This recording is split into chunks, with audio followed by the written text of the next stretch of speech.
Mirëmbrëma, ky është edicioni i radhës i emisionit 60 minuta. Tirana sot ka qenë kryeqendra evropiane, pasi aty zbarkuan liderët më të lartë evropian në kuadër të samitit të 6 të Komitetit Politik, ku temat kryesore të diskutimeve ishin sfidat e sigurisë dhe mbrojtjes, por që agresioni i Rusisë ndaj Ukrainës ka qenë tema kryesore e këtyre diskutimeve. Por sa u arrit që në kuadër të këtij samiti të diskutohej edhe për zgjerimin e Bashkimit Evropian dhe cilat ishin diskutimet kryesore dhe i çfarë rëndësie është tani ky samit që po organizohet në Shqipëri, i diskutojmë pas pak në linjë direkte nga Tirana me analistin Mentor Nazarko. Por si zakonisht në fillim ju sjellim lajmet kryesore ditës. Tirana mirëpret Komitetin Politik Evropian. Nga ky samit liderët paralajmërojnë pasoja për Rusinë nëse zvarit bisedimet për armë pushim me Ukrainën. Presidenti Osmani takon shefën e diplomacisë së BE-s Kaja Kallas. Nga Tirana, Osmani thotë se Kosova është gati për hapjen e radhës drejt BE-s dhe kërkon heqjen e masave para vazhdimit të dialogut. Në 26 gjyqtorin në zhdukjes së Këshillotit, kryeministri në detyrë Albin Kurti kritikon prokurorinë speciale për mosveprim.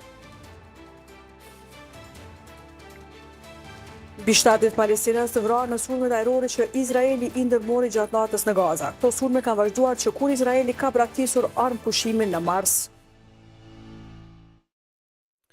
Liderët të 47 vendeve të vjetër zbarkuan të premten në Tiranë për të marrë pjesë në samitin e Komunitetit Politik Evropian. Një Evropë e re në një botë të re është titulli i samitit ku Rusia u paralajmërua për pasoja nëse zvarit procesin e bisedimeve për armë pushim me Ukrainën.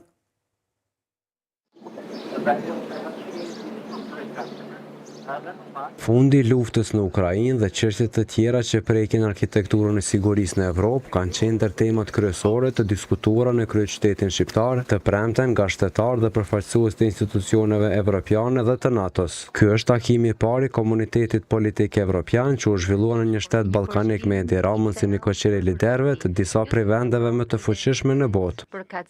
Sekretari i NATO-s Mark Rutte, duke u referuar zhvillimeve në bisedimet Ukrainë-Rusi, e ka cilësuar si gabim nga ana presidentit rus Vladimir Putin për të dërguar në bisedime në Turqi diplomat të rangut të ulët. Ato u zhvilluan sot mes delegacioneve për herë të parë pas vitit 2022, por nuk prodhuan rezultat.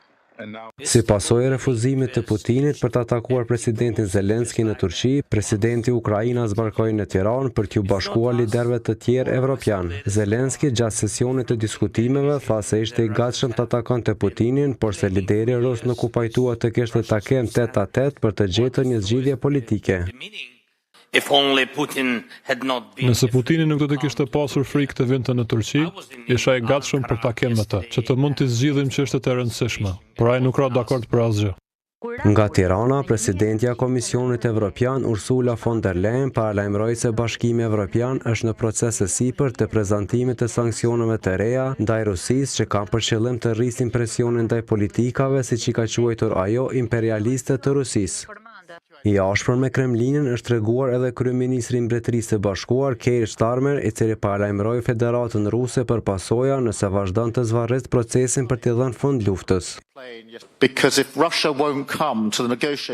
Nëse Rusia nuk ulet në tavolinën e bisedimeve, Putini duhet të paguajë çmimin. Gjithë siç u tha, ishte një dëshmi shtesë që Putini nuk është serioz rreth paqes. Rusia po zvarrit dhe po luan lojra. E për të ruajtur paqen dhe lirinë e evropianëve, kancelari sapo zgjedhur gjerman Friedrich Merz ka thënë se është jetike të ruhet aleanca mes Evropës dhe Shteteve të Bashkuara të Amerikës. Mendoj se duhet të bëjmë gjithë përpjekjet për t'i mbajtur amerikanët në anën tonë. Ne nuk mund të zëvendësojmë as çfarë amerikanët ende bëjnë për ne, në Evropë, në kontinentin tonë, për paqen dhe lirinë tonë. Në samit, përveç zhvillimeve gjeopolitike e luftës në Ukrainë, u diskutua edhe për rreziqet e tjera që i kanosën Evropës, sikurse migrimi, ngroja globale e çështje të tjera.